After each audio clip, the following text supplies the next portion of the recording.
GPs have warned they're experiencing a substantial rise in their workload because 1 in every 25 doctor's appointments is now completely taken up by patients saying they want the fat jabs. Around 1.5 million people in the UK are already using some form of weight loss jab. Maybe you're one of them. So do you think we've become obsessed with fat jabs? Maybe you're even worried that the rise in inquiries will prevent you seeing your doctor. Or do you think it's a good thing that people are trying to take control of their weight in any way they possibly can? What do you think, Penny? Great idea.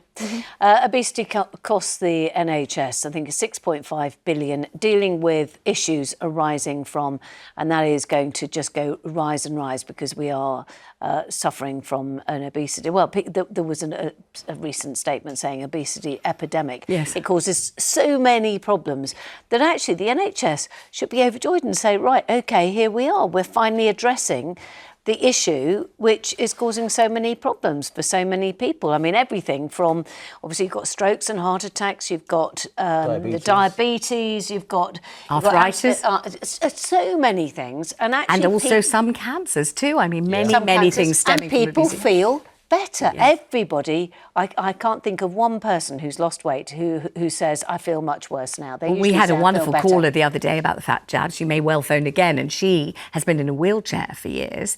And now, since losing a great deal of weight on the fat jabs, she was able the other day to stand up for 8 minutes, she told us on the show, and she was really, really feeling a tremendous amount better.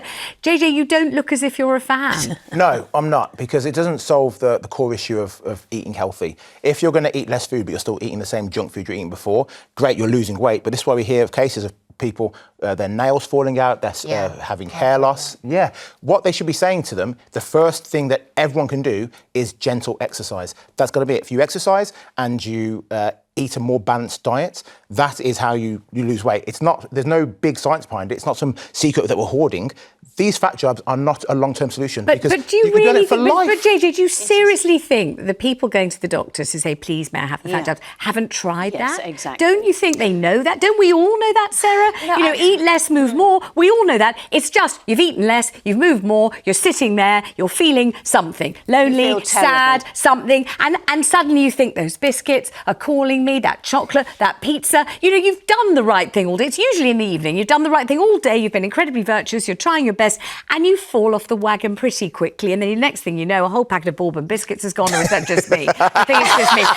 But you know that thing. Specific. So those people have tried that, and it hasn't worked for them, Sarah. But the thing is that if it was everyone that was calling for the fat jabs had been through that process, then maybe I'd support it. But this is why I'm not with you on this, because I think it's just a fad and people are just sort of phoning up on a whim. And one part of the research is that people are bringing it up as like a secondary question with their doctors. So it's just flooding the NHS, it's flooding our GP services. I'm someone that lives with a long-term health condition and I can barely get through to my GP as it is. Mm-hmm. And then on top of that, everyone's just phoning them thinking that they can have a get thin quick solution. But don't you think that what you've said is actually borne out by behaviour? I think people feel a bit shy to just phone up and say, I want an appointment to talk about fat jabs. So they say, I want an appointment to talk about my bad knee. And while they're there, they say to the doctor, and actually, how about the fat jabs? Could I have one of those? Could I have the Wegovy or the Ozempic? I think they may feel a bit shy about kind of marching in and demanding it. Also, I am one of those people. I put on 4 stone in 3 months when I was 18. I know I'm very good at eating a lot of cheese and bread, and I like beer and really nice black chocolate. But if you eat too many of those, so I had got to the stage where I was waking up every morning. I'd weigh myself, find that to be honest, it didn't matter whether I'd put on weight or lost weight. Whatever it was, I either cheered myself up with cheese or consoled myself. It was one of those. I either, whichever way, celebrate with cheese, console with cheese. Yeah. And do you know what? And when you say about moving more, I could not have moved more. I was looking after 3 children under 5 in a 5. Penny, show me a professional athlete, whether it's a female footballer or male footballer, who's overweight. It may have not worked for you, but what I would say is people who exercise and eat a balanced diet, who don't lose weight, they're not eating a balanced diet. They are eating the wrong foods. I know, but you get into it. What I'm trying to say is that you get into a rhythm, and that it's hard to break the rhythm. Yes. And this breaks the rhythm. Having personal discipline and personal accountability is hard. But unfortunately, that's what people have to have. But you know what? I mean, I got, and this was a long time ago, and I got given essentially a tablet for a week. Yeah, I think so, for a week or two. And do you know what? I lost a stone, and it took me 3 years to lose the rest of the weight, but it has stayed off because of the fact that that was the catalyst. Fine. That meant... And that was the catalyst for you, but you took the drug and then you were off it and you had to lose weight normally. Yes. With Ozempic and Mounjaro, you're on this for the rest of your life, because how are you going to then stop suddenly? You're not changing your diet, you're having the fat jab for the rest of your life. You don't know, We don't know the You long-term don't know effects that- We don't know the long-term effects of it, no. You know, people Tell you what, why don't we go to the phones? Let's and if you're on them or you're trying to get them and they won't give them to you, you're trying to get them and it's hard to get them in your postcode because it is a postcode lottery, unfortunately, do let me know what's going on. And my story, everybody already knows, I'll tell it one more time. I had obviously big public weight problem. I just couldn't do it. I could do it, but only for a limited amount of time. Yeah. So I kept losing all the weight. Everyone congratulated me. I felt marvellous. Then I'd celebrate with a piece of pie. The whole thing would go back on again.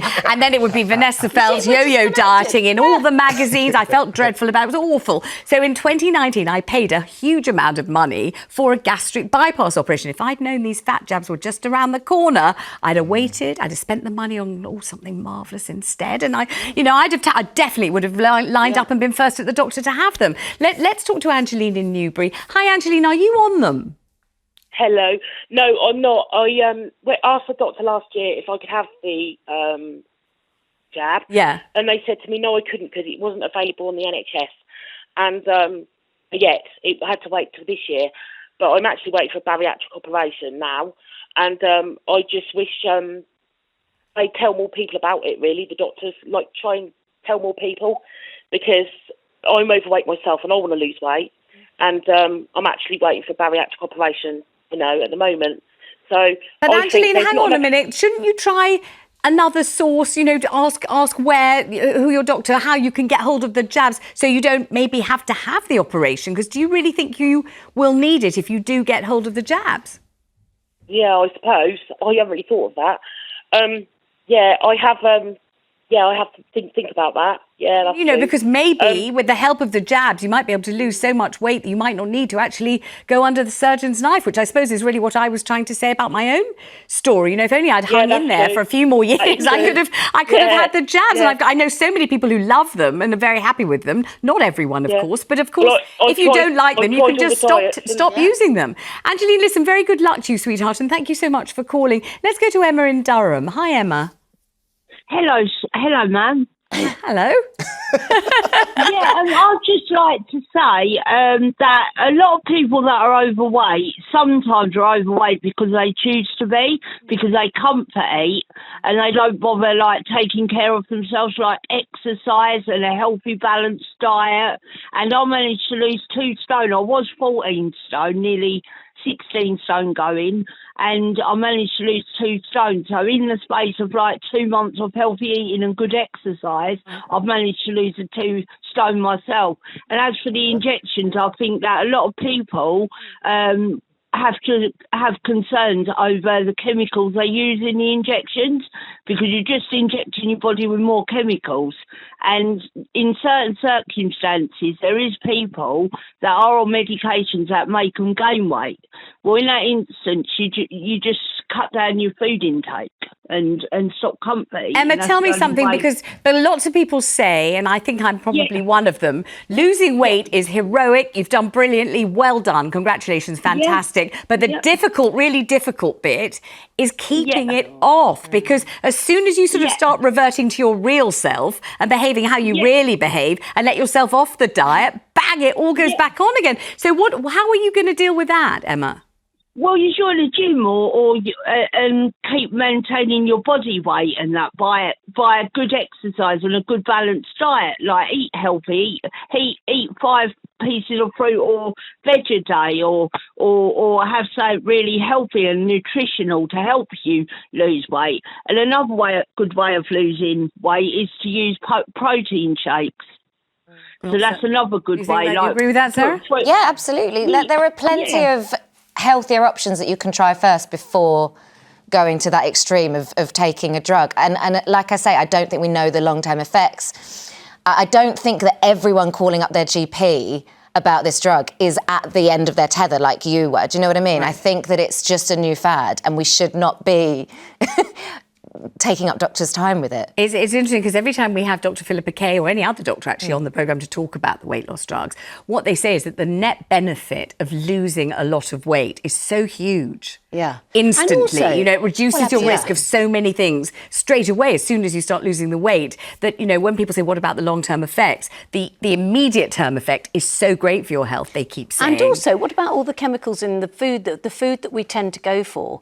There are so many bad things in all the that's why you're fast overweight. food. That's why you're overweight. I know, but I'm saying so when you're talking about, we don't know about the long-term issues with this. No, we don't. But we also don't know completely about the long-term effects of non-stop eating. Now listen, I said to you there's this wonderful caller who was in a wheelchair and last time she phoned she was able to stand up for 8 minutes and this was magnificent. Wow. And here she is calling again to my delight. And it's the lovely Barbara in Cheshire. We don't know each other, Barbara, but I feel as if I know you. And I believe we've got even better news now. Tell me what's going on. Yes, I am now up to 12 minutes standing out my wheelchair. Well, isn't that amazing? That's absolutely brilliant. How are you feeling, Barbara? Oh, on top of the world. I really am. The only problem I've got is I had a call this morning off my GP. They've had to cancel my appointment again for my tests because there's so many people going for this drug. But I am now booked in again on the 9th of October for going for all my blood tests. Oh, gosh. Barbara, tell everybody how much weight you've lost now. I've lost over 7 stone since November. And I need to know a couple of things. I need to know how you're feeling, but I also need to know how you're looking. How do you look? Well, everybody keeps saying, oh, my God, you've actually got a neck now. I had a neck before because it was just all fat and it weren't a double chin, it was a treble chin. Oh, God. But they can see my shoulder blades, they can see my neck, they can see my hands have gone so much thinner. My rings were beginning to go tight on me, and I'm losing my rings now. I'm having to keep moving them off different fingers. Gosh, this is amazing. And 12 minutes standing up when you've been in a wheelchair is just remarkable, isn't it? Now what I'm doing as well with my 12 minutes is lifting up little weights. My daughter's bought me some very light weights because I've got arthritis in my hands. So I can stand there now just lifting these tiny weights as well to get rid of the flabby bits, you know what I mean? But, it's fabulous for me. I'm really thrilled. I was hoping you might phone and I'm absolutely delighted to hear from you. And also I'm monitoring your progress. So from 8 minutes to 12 is just fantastic. Barbara, lots of love. Have a wonderful weekend. Let's talk to Mel in Manchester. How do you feel about it, Mel? Oh, I'm not going with the fad thing. I think it is a wonderful drug. I've been on it. Yes. And I've not been on it that long, 3-4 months. And I've lost 1.5 stone. Fabulous. And I feel so much better. I have a lot of other conditions like arthritis, COPD, sleep apnea, lots going on. I'm not a massive person, but my weight was really causing me problems. And now I'm breathing better. I couldn't walk. I couldn't do, like they say about doing exercise. Walking to, just 100 metres was a killer, on my back and my legs. So I'm not with this for a fad. I think it's an important drug. And I think it's training me to eat better. The only thing is I've now been taken off it because the BMI's changed in Manchester to 50. So, it's going to be much harder to get hold of it. Goodness. Yeah. Only in Manchester, though, I believe. Well, that's where I was yesterday, becoming a legend, Mel. I was in Manchester. Funny you should bring that up. Funny I should mention. I think I should mention that I'm a legend. I don't know if you realise that. It was at the, yes, of course I would. Mel, look at this. I was in Deansgate at the Hilton Hotel being officially confirmed as a legend in Manchester.